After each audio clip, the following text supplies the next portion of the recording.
time for comics. It's time to draw. It's time to have fun. It's time to do things. Do things that are unspeakable. Wait a minute. Uh-oh.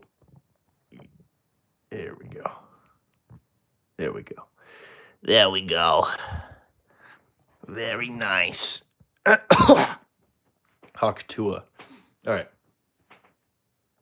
Pokemon Haktua the poles, as they say, as one does. All right, what are we doing here, man? What are we doing here? All right, we're gonna color this nice little thing in.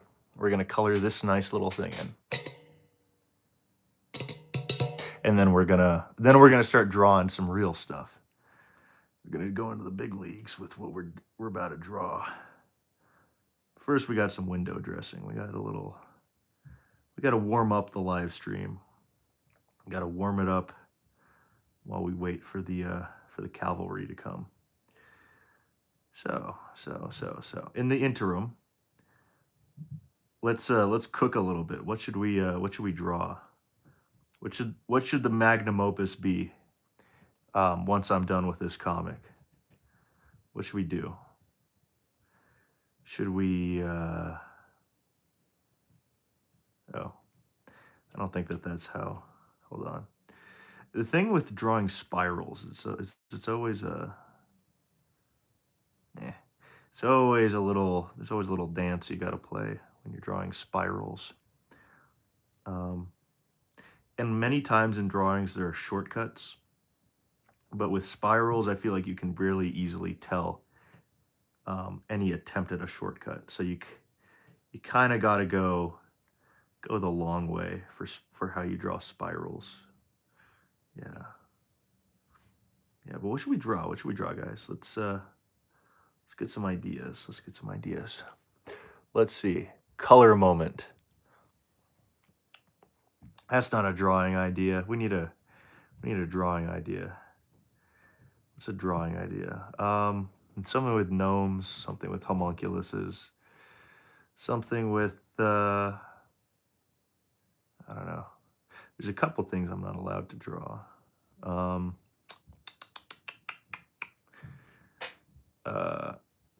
We could draw some nuclear launch codes. That could be fun. What would a device be? Some sort of knife, maybe. What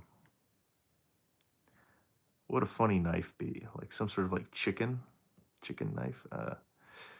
Like a knife with a. Actually, no, I don't think that would work. By the way, I don't know what the point of this comic is. Actually, I kind of know. It's kind of like, oh, we live in a society, but the we live in a society thing is just supposed to be like a small part. The real joke in this comic, I think, is the fact that what? I don't know. The fact that that this panel of working a 40-hour 40-hour work week, whatever, for 40 years. The joke is that is considered like a leisure activity.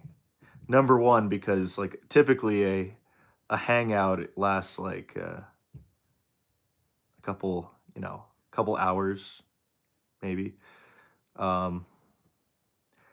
Yeah, let me just keep explaining the joke. That's very entertaining content. Yeah, I'm gonna explain it, and then I'm gonna keep talking about it, and then I'm gonna explain it again.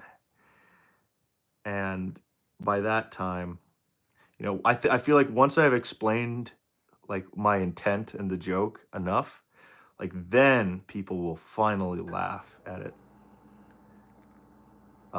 But the only way that people ever laugh at anything is if it's, explained in an elaborated and deliberate manner. You know,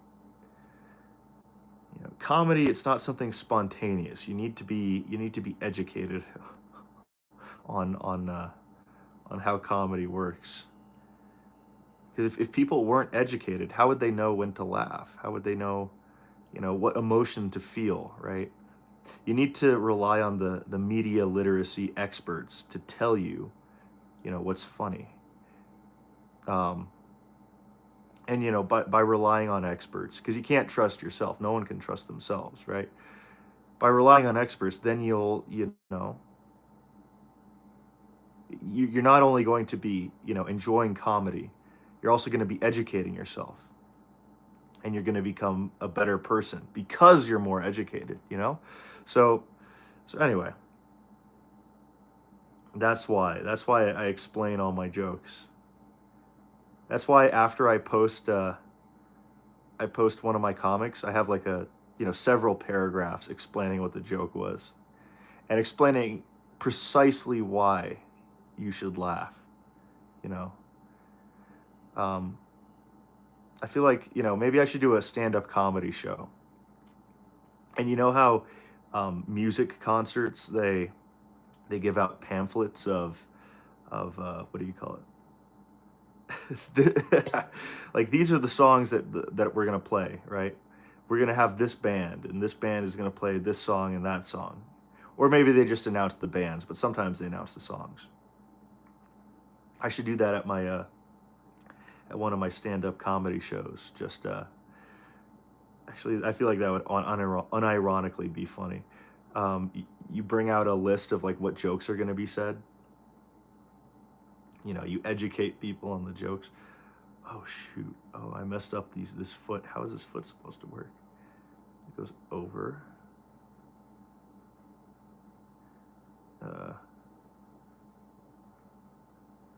I think that's right, eh?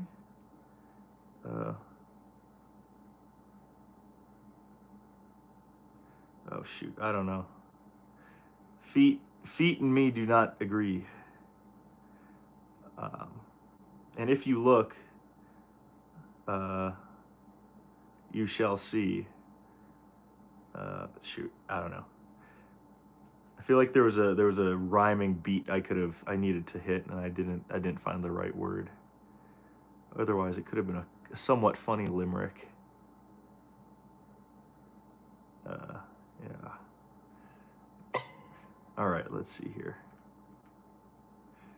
What would a funny drawing be? Some sort of like industrial machine that does something, maybe something inane, something like completely stupid, like the sock folder 9000. And it's like some sort of it's got like a gasoline engine. It's got like it's got diesel, it's got car batteries. Hmm. What else would it have? Hmm. It's got an antenna. It's got a radar dish. It's got a it's hosted via cloud computing, the sock folding machine. It needs to outsource the computations required to fold socks to a supercomputer, uh, which it uh, which it communicates to near real time via satellite uplink. And no, actually, that would be pretty funny. It's got to. I feel like that's a funny way to make inventions, make little products. Like, what's something that's really inane, something small, something stupid, and then turn it into some insane industrial thing. That could be a good formula. But I would say you got to be careful with formulas when you're doing comedy, because I feel like a lot of people, they do formulas, um, but there's like two types of formulas. There's formulas where you can kind of predict the joke, so it's like kind of well, anyway, predictable formulas, and then there's like formats. Like the sonnet is a format, right? Shakespeare wrote tons of sonnets, and let's say that the only thing he wrote was sonnets. Um, you could say, "Oh, that's predictable." No, it's not predictable because you have no idea what's going to be said in a Shakespearean sonnet. Um, but what do you call it? You have no idea what's going to be said in a Shakespearean sonnet, but he does the same thing, right? It's the same thing over and over and over again. So it's got a consistent format. And well, I mean, what is a four panel comic? That's a format, right? But you can't really predict what's going to be said in these four panels unless you're you're kind of formulaic, or you rely on like a very narrow theme, I think. um, like I don't know, like when it comes to like Calvin and Hobbes, it does have a somewhat narrow theme, but like of like childhood, but you can't really predict what a new Calvin and Hobbes comic is going to be, um, except on maybe like his throwaway comics, like the one where Calvin says "I'm home" and then he opens the door and he gets pounced. Right, you can predict what's going to happen there, but I think uh, artists that are way too formulaic, they tend to, like, you can look at the first panel and kind of already know what the joke is gonna be like. Um, and I don't know. I feel like you can kind of do that with almost anybody, maybe. But and I personally, I try not to. I try and be a little unpredictable. Um, but I don't know. It's eh, anyway. I feel like originality as an artist is important. We also messed up that letter, so now I'm gonna have to end the live stream and jump headfirst into a wall. All right, all right, all right. So what should we draw? What should we draw? Let's see here. Do we get any? Oh yes, we did get some stuff. Let's see here. Nuclear device activated by tongue imprint. Okay. Someone burnt their tongue instead of launching out. Self destructs. Gnome designed vehicle for modern warfare. That's pretty funny. Gnome designed vehicle. I'm pretty sure you've drawn at least 10 different instances of a gnome riding a worm, but a gnome riding a worm would go hard. I don't think I've done a gnome riding a worm. I think that would be good. So of explaining the joke every time, you should just embed a link to the laugh track in the description. That's pretty good. Sandwich maker 8,500, the only the only hands it has are gut knives. Jeez. Bluetooth connection requires Bluetooth connection. Cyborg turkey. Oh man, turkeys. I don't even know what a turkey looks like. I've never seen a turkey. Um, maybe I've seen a photo of a turkey, but man, it. I feel like the photo of a turkey and the reality of a turkey are two very different things. Yeah, like what is a turkey, man? What is going on with those beasts?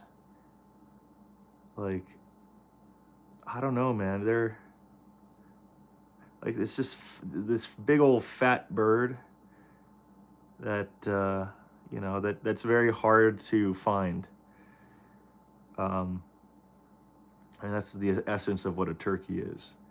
But it doesn't look aerodynamic at all. It doesn't look like, it's like what's the point? Like how does this thing survive? Like like a chicken, from my understanding, I think it evolved in circumstances where like it could hide in like this tall grass, but like slowly the grass started dying or something. So then the chickens were just like roaming out there. So then they got domesticated by human beings, and they don't have like traditional survival skills because um I don't know, because of the environment they evolved in. But turkeys turkeys look like they're even worse designed than a chicken is. Like a chicken can't fly. It can glide, but a turkey, I think that's isn't it completely flightless? Um, Man, it just looks, it's like a clunky creature. I don't know. Turkeys should really go on a diet or something. I think there's something wrong with them. Something wrong with them. Um, but but apparently they I don't know. At least for human hunting, they seem to be pretty good at surviving. Like I've heard turkey hunting is really, well, it's kind of hard. Um, I think the camouflage on turkeys is good. They're good at hiding. They have good smell. It's like, I don't know, a turkey. Let's think about this. A turkey is probably a chicken that had to um,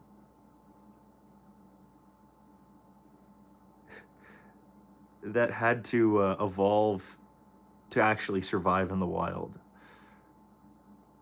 Retire. This is funny. I've been talking, and I have not comprehended almost a single word that I've written here. I'm just coloring. This is you're watching me doing a little coloring book. Well, I just let my brain run. It's like I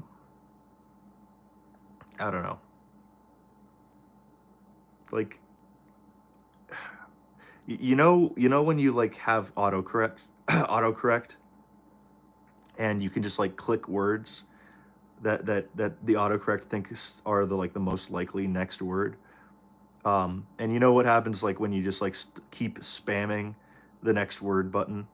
You know you keep clicking it and clicking it and clicking it, and then it's like it's a sentence that doesn't mean anything. It's like what, like it's like what are you doing, man? Um, uh, it's kind of what's happening in my brain right now. I'm just spamming my mental autocorrect, and we're seeing what, I don't know. We're hearing kind of just unfiltered unconsciousness right now.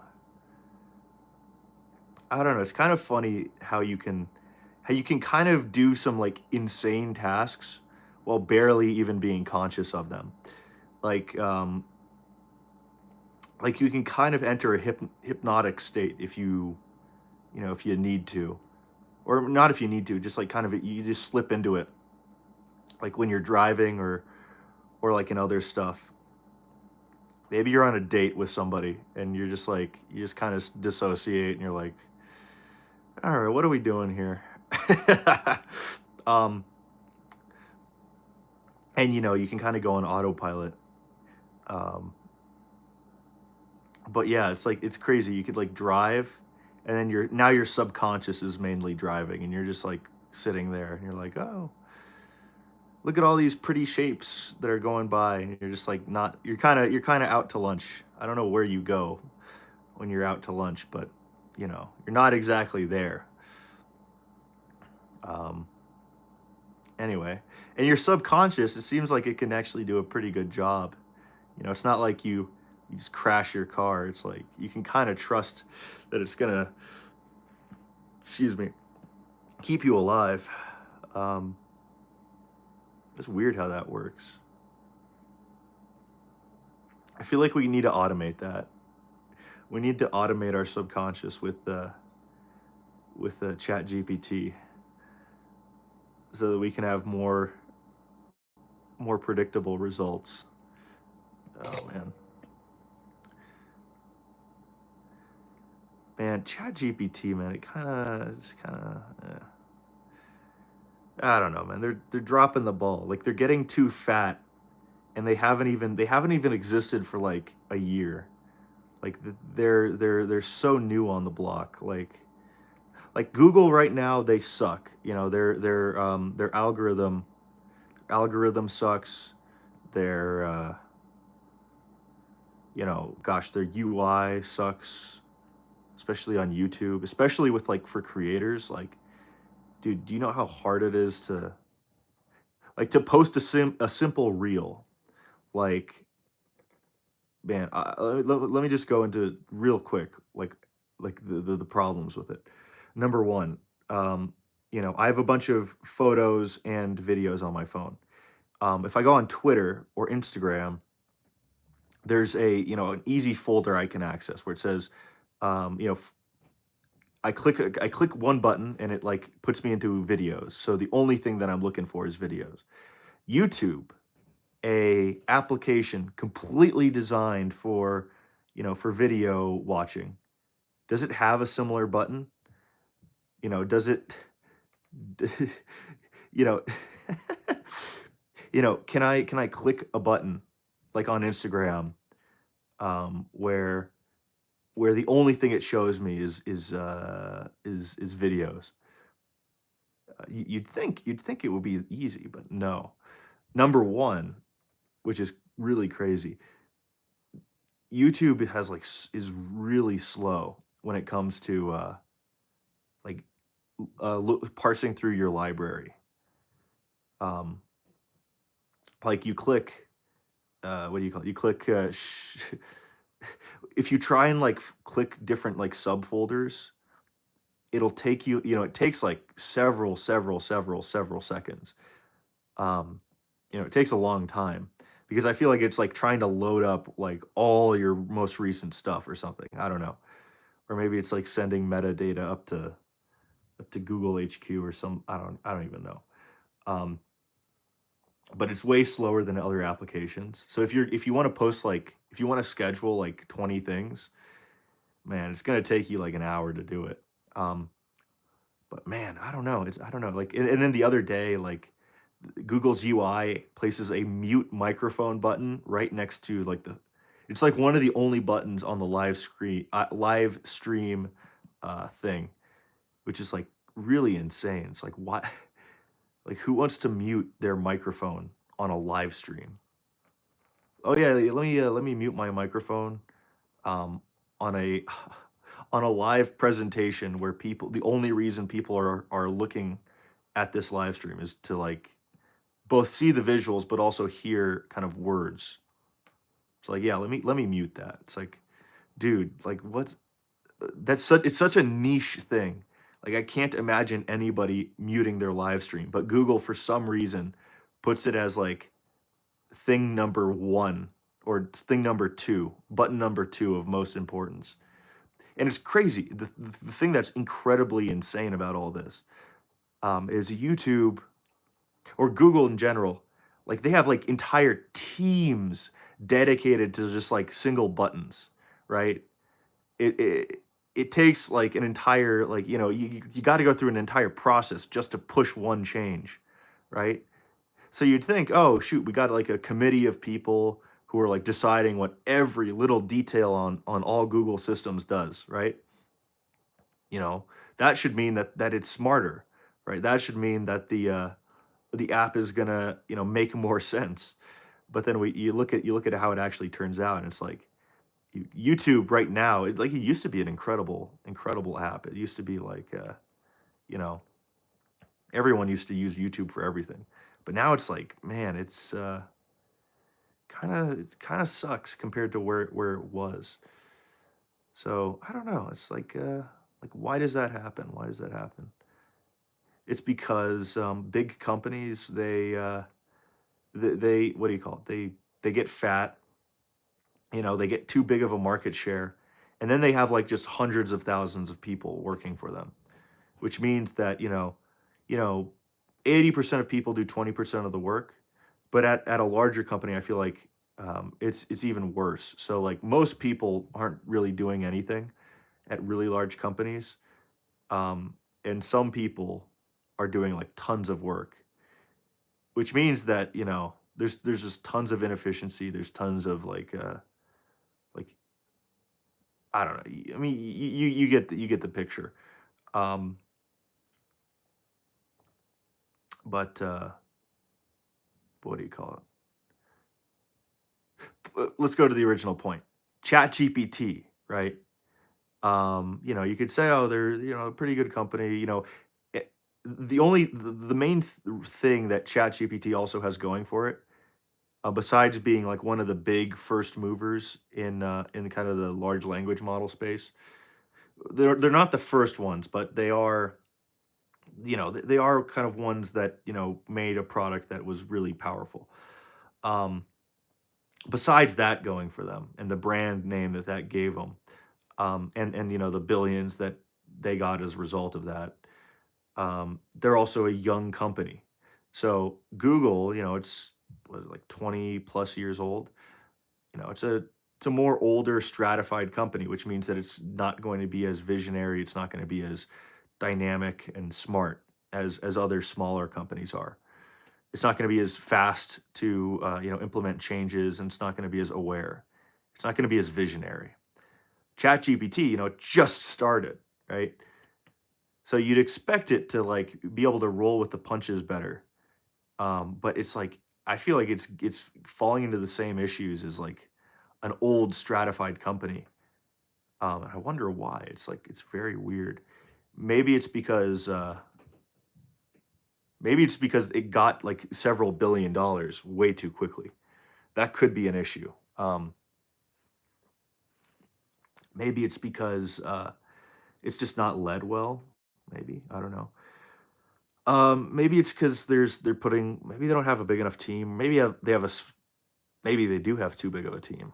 Um, I don't know. Or maybe it's just the fact that they are starting up, and they're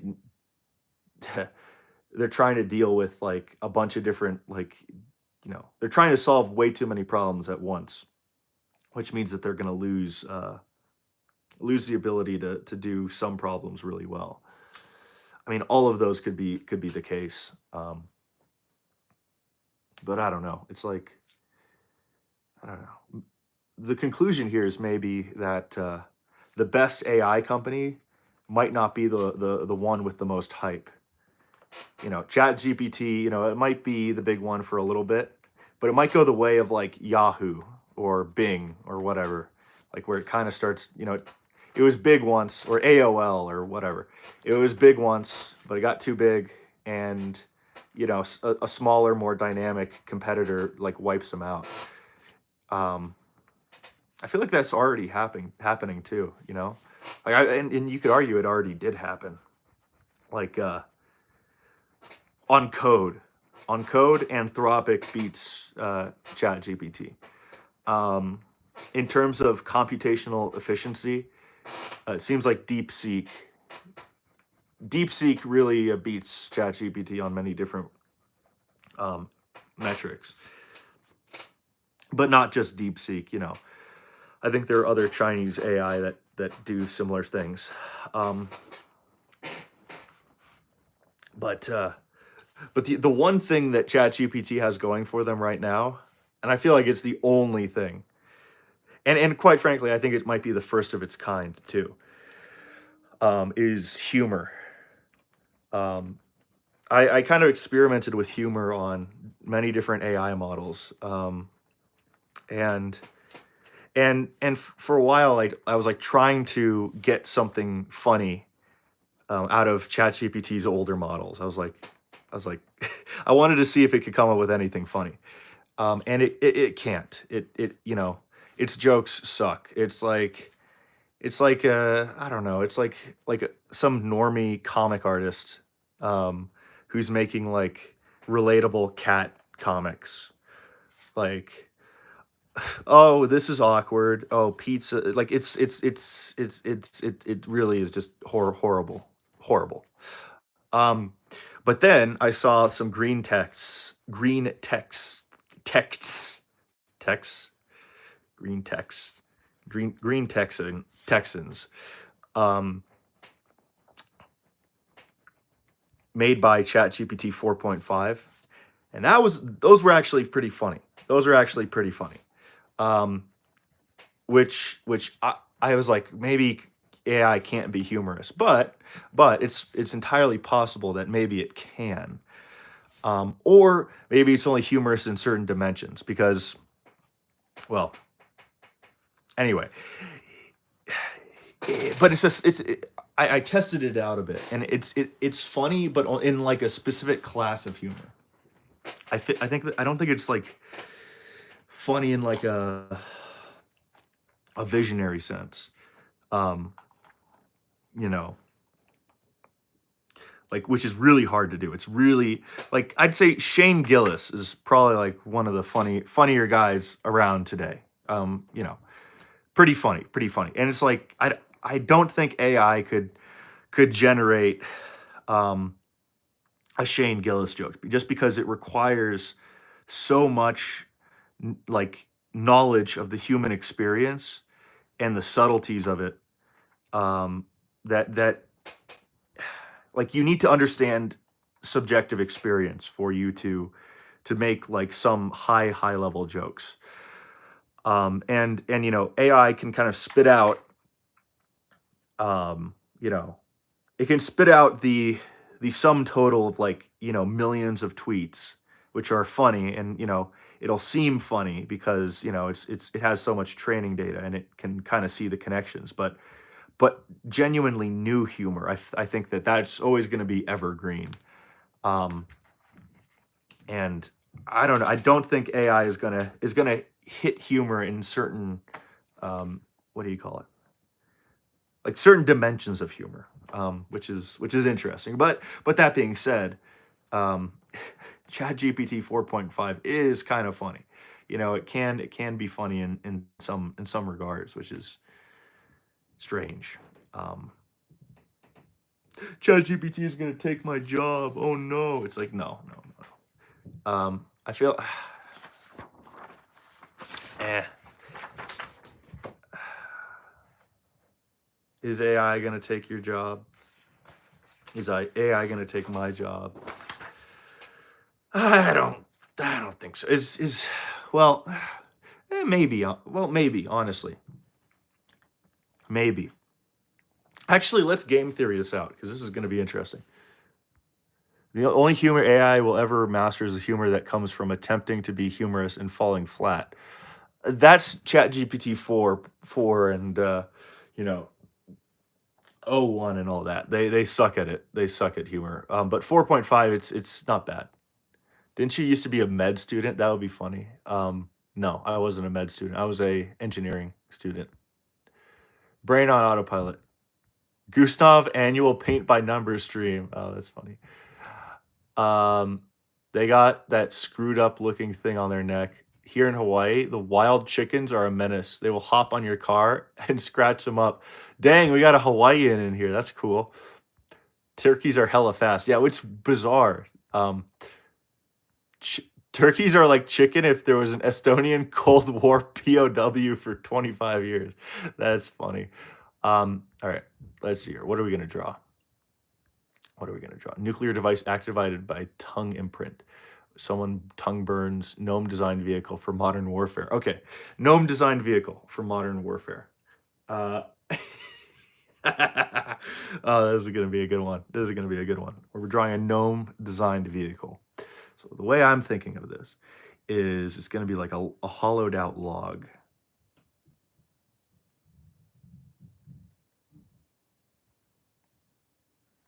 Be a little hollowed out log.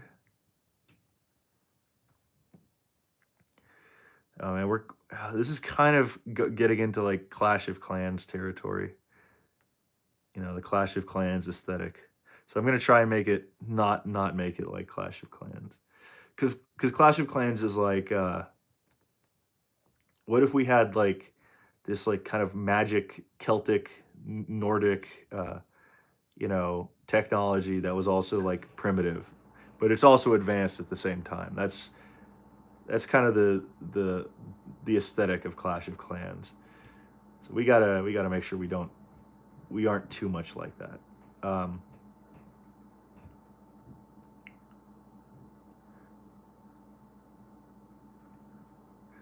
okay, let's think here. Let's think here. What was fun. I don't know if you guys like this stuff, but I remember it was always cozy, like when I was in high school, to like listen to scary stories, like those YouTube scary story things.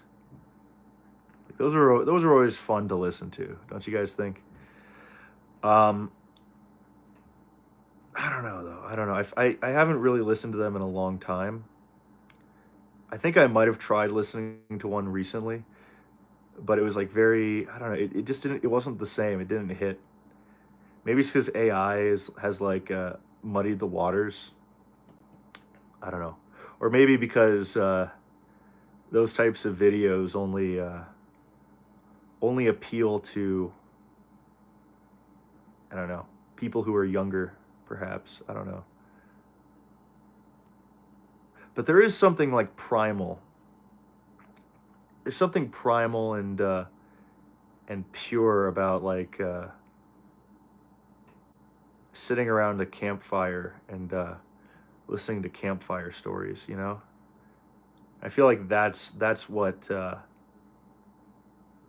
these stories, these the scary stories on YouTube and stuff. That's kind of what it evokes.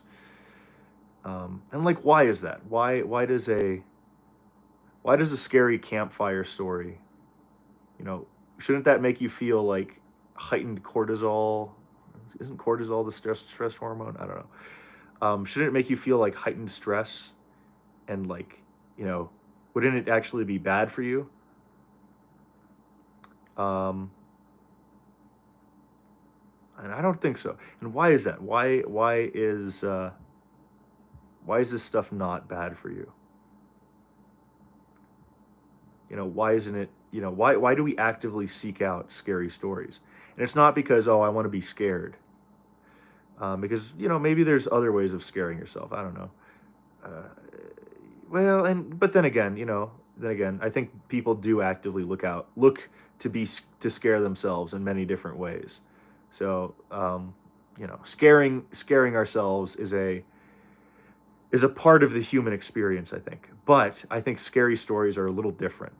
They're a little different because I've read many comments on scary stories over the years, and it's interesting because the thing that you hear many people talk about is, oh, I love these because it helps me go to sleep. They listen to some guy talking about very scary, disturbing stuff. Like, you know, I don't know. You've heard these stories. They're listening to all the scary stuff, but the person is using it to fall asleep. Like, why is that? Is it because they're stupid and they aren't really comprehending what the guy is talking about? It's just like, oh yeah, it's just words going in and out of my ears. Like, maybe that's true. Maybe that's true. But maybe not. Maybe not. Maybe it's something else. Maybe it's something else. What else would it be? What else would it be? Um, I think there's something primal here. What's primal about it? You know, what is the primal scary story?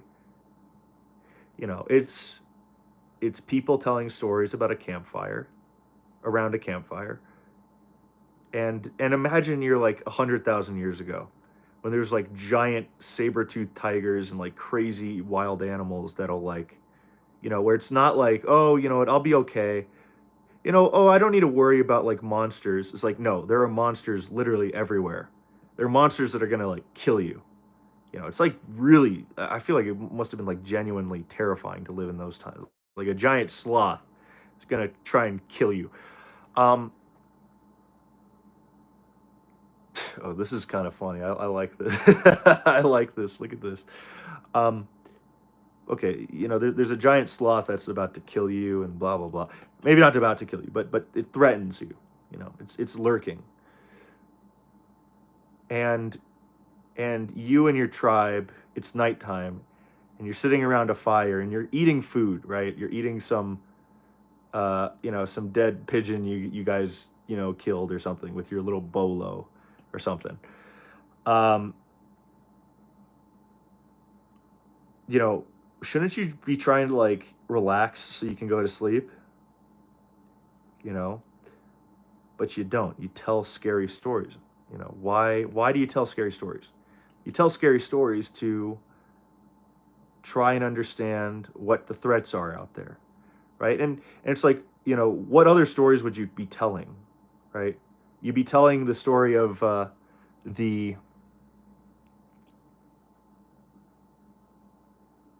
of the cat that almost killed you.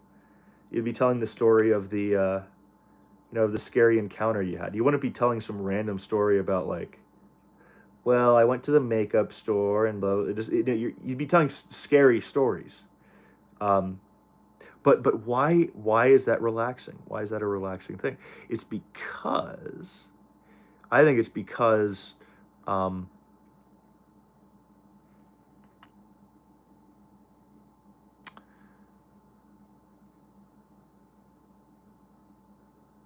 it's because there's a strength in it. There's a strength in the numbers, right? If you're telling a scary story, you're around other people, you're around other human beings.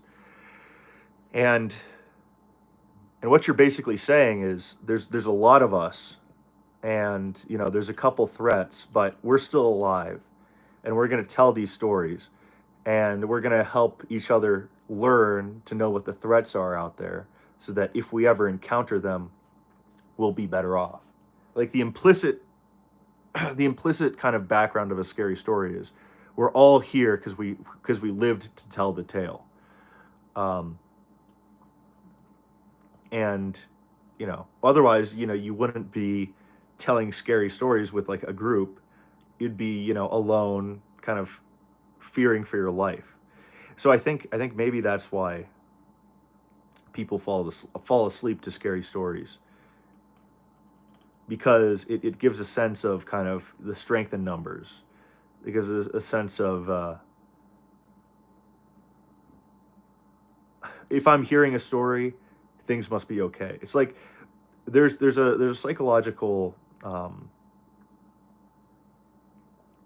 phenomenon where, like, if you chew gum, it actually decreases your stress response. If you chew gum, it makes you feel relaxed. And why is that? It's because you're eating, right? If you're chewing, that means you're eating something. And if you're eating something, like, do you eat something when you're being like attacked by a wildcat? Are you eating something when, your life is in danger? Not necessarily. Um, if you're eating, it probably means that things are okay, or things are at least somewhat stable right now. And it means that, your brain doesn't need to be turned 100% on uh, by like a fear response, because, well, if I'm eating, it must be okay. So in a similar way, I think that there are other kind of relaxing stimuli, or things that really like hit a deep part of the human brain, like scary stories, or just listening to someone speak, or listening to someone speak at a calming um, cadence, or however you want to describe that. Because let's say your camp is being attacked by a saber-toothed tiger. Everyone's going to be screaming, they're going to be yelling, it's going to be chaos. You're not going to be able to hear someone talking at like a even keel. um, it's going to be it's going to be scary. So I don't know, I feel like there's a lot of different like kind of tricks for human psychology. Many of them maybe can be manipulated for the good. you know like eating chewing gum before a very stressful test. um, but I think also there are are subconscious ways that human beings interact with the world that um,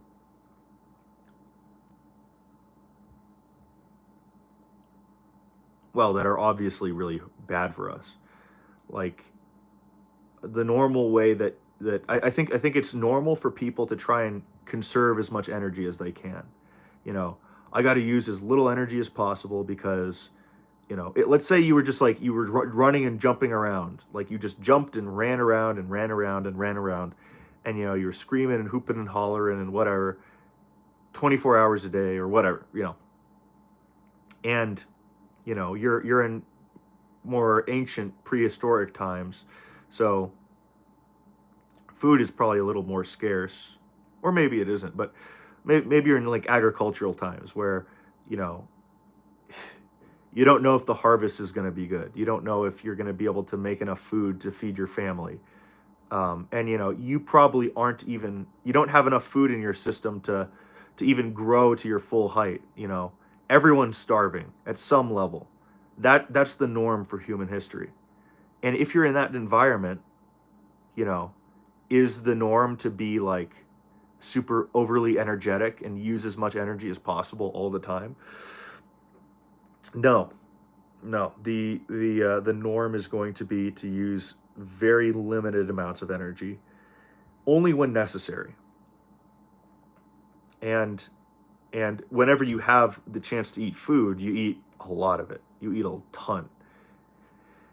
And this has been kind of the winning strategy, I think, for like most of human history, right? Like, gosh, even a couple like 100 years ago, or a little over 100 years ago, people's heights were like on average way different. Um, and it's because we didn't have enough nutrition.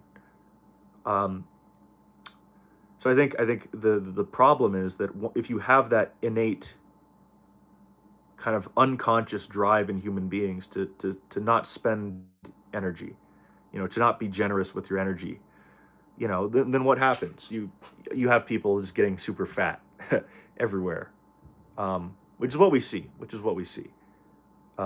Food is cheap, so people are, they're going to be operating like it's 100,000 years ago. Um, it's why would they be acting like it's like 2025? They don't. Your brain doesn't know that. I mean, you could even argue that we kind of stopped evolution to an extent. Um, you know, I mean, we get taken out by some evolutionary things, right? Like disease, you know, incestuous diseases that come about because people's genetic quality is is hurt, because your stupid parents decided to marry their first cousins or whatever. Um, that stuff can take you out, but that's just like common sense, right? You know,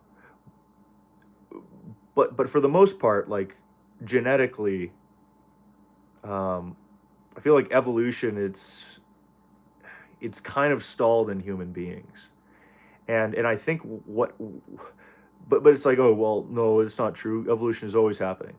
Yes, but I think it's different. It used to be that nature transformed people, transformed animals and people and whatever. But I think we kind of broke nature's meta. We broke nature's meta a couple thousand years ago, and now we're living in the aftermath. And what is the aftermath? The aftermath is that we solve a lot of nature's problems, and we're beginning to solve disease and all these other things. But it's like, okay, does that mean we are still that nothing is affecting us and we can just like completely control ourselves? I don't think so either.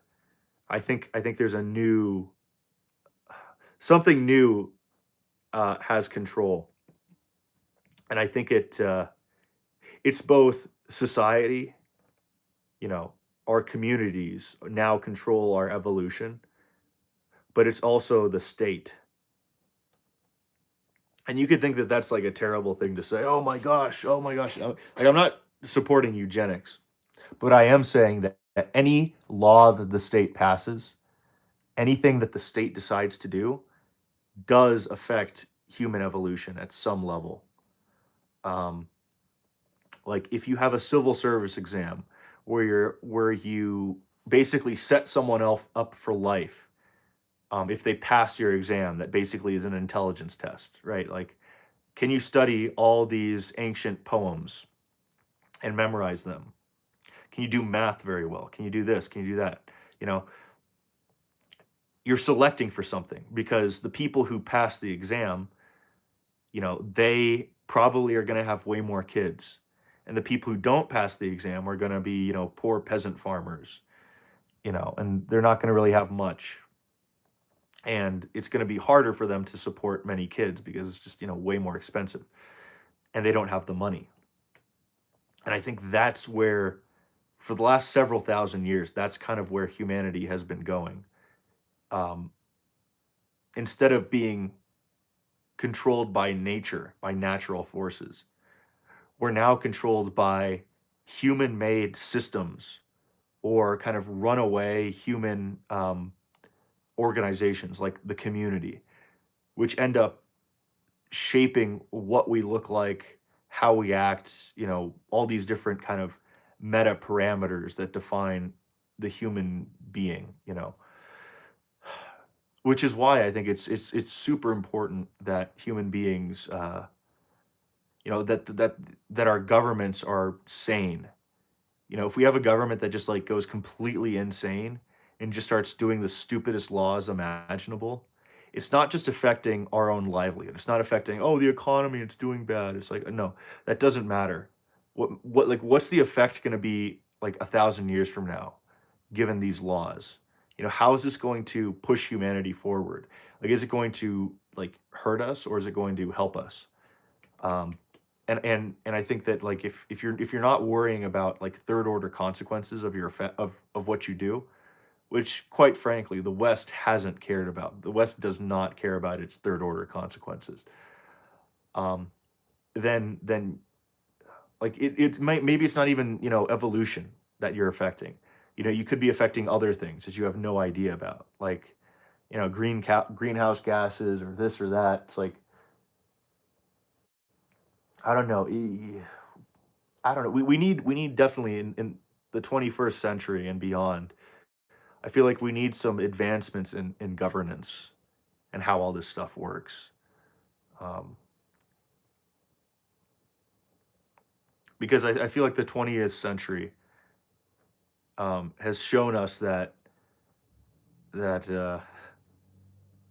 we're definitely missing some pieces of the puzzle. We haven't figured out what the ideal state is. Um, and well, the consequences can end humanity if we're not careful. And I believe that, I think humanity I believe in humanity. I think that we will eventually find a solution that's a little better than what we have now. I don't think we'll ever get the perfect thing. I don't expect human beings to do that, but I don't think humanity is going to wipe itself out. I don't think we're going to hit a quote unquote great filter that's going to hurt us significantly. I think we're good. I think we're good. Um, but I also think that really terrible things can happen.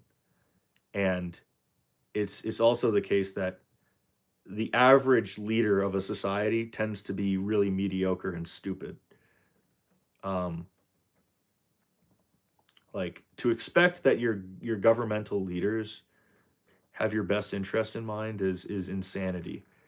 To expect them to, make the right decisions and make the right calls is, like, I don't know, man. It's like the standard has been bad leadership.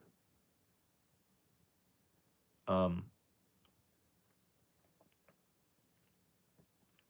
yeah, like Tsar Nicholas II. You know, he's probably like a pretty average king. You know, he was a but let's be honest here, he sucks. The Tsar Nicholas II, like, caused communism to emerge in Russia. Well, a couple other things. You know, maybe communism wouldn't have taken over completely, if it wasn't for World War I and Germany sending Lenin back to what do you call it, to the USSR. Um, maybe communism wouldn't have happened, but and maybe the czar would have, like, continued his reign, and it would have just been like any other um, emperor or whatever. But I think we live in a unique timeline where that didn't happen, where the communists did win, and well, the communists did win,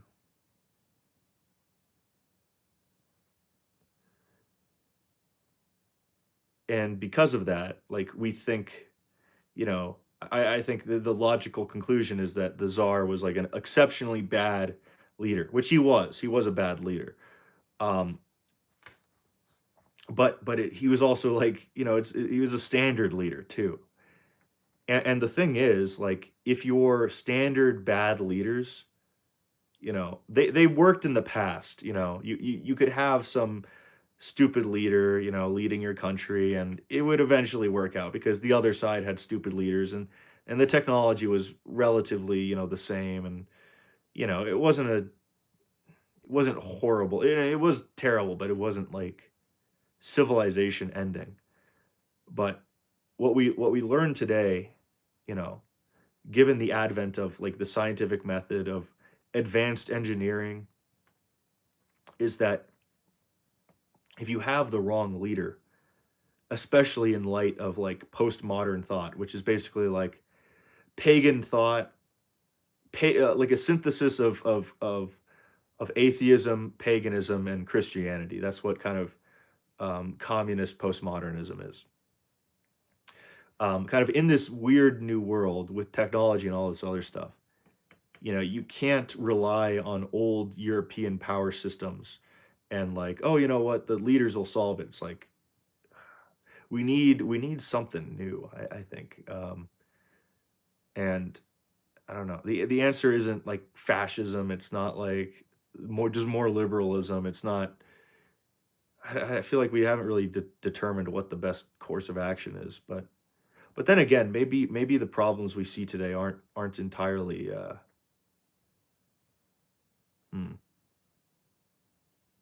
maybe they're not entirely the result of singular political things. Where it's like, oh, things suck because our democracy didn't include this law.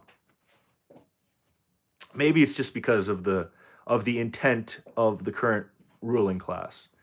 Maybe our ruling class just doesn't it doesn't have our best interests in mind, and that's why things are going poorly, which I think is actually pretty accurate. And maybe it really doesn't matter what type of governmental system. It just matters that we have a different government. And honestly, when it comes to statescraft, that has been like the norm in most of human history. It's been, like people got mad at not at, oh, we didn't include my specific type of communism. It was our leader is bad. I want a different leader. And I think that there's been tons of propaganda that has been like pumped into every facet of our civilization that has made us not think that way, not think in terms of like person to person. It's always like, oh, what are the core values? Like the reason why different countries are different is because their values are different. Like they have a different form of government. I don't. Even though like Libya has like basically a carbon copy of our constitution, and they're like doing exponentially worse. Um, like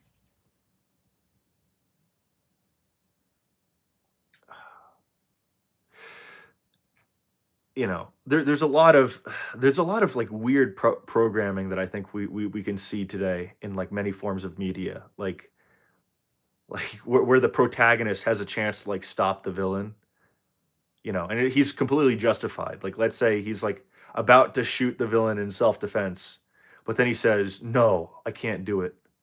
That's not the moral thing to do." It's like, oh, it's like, okay, okay, buddy. Um, it's like you see so many things like this where it's like basically telling people like you can't you can't do things yourself. You need to leave it up to the experts, especially when it comes to power.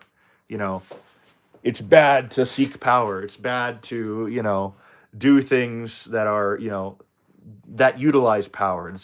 That's bad. And I feel like that's mainly because well, why would the ruling class be pushing those ideas? Probably because it benefits them somehow. And you could say, "Oh no, that's stupid." It's like, I don't know, man. It's like, why did Rome give out bread, and why did they give people free tickets to the Colosseum? You know, why did they try and pacify their people?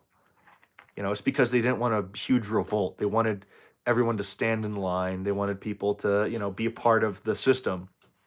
It made their administrative, um, the burden of administrative control easier. So, like, why wouldn't it be the case that our ruling class isn't is doing this isn't doing the same thing? Why wouldn't they be, also trying to make, you know, make a passive, populace?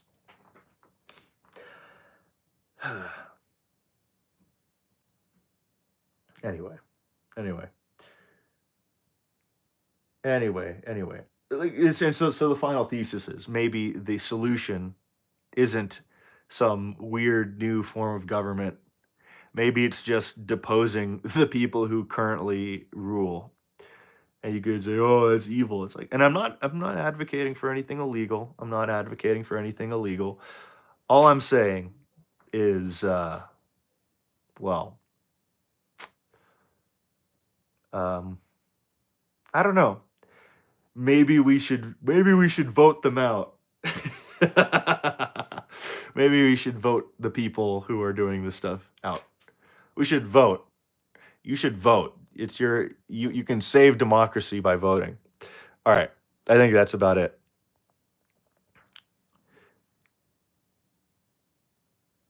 Hey bud, league cues popped up.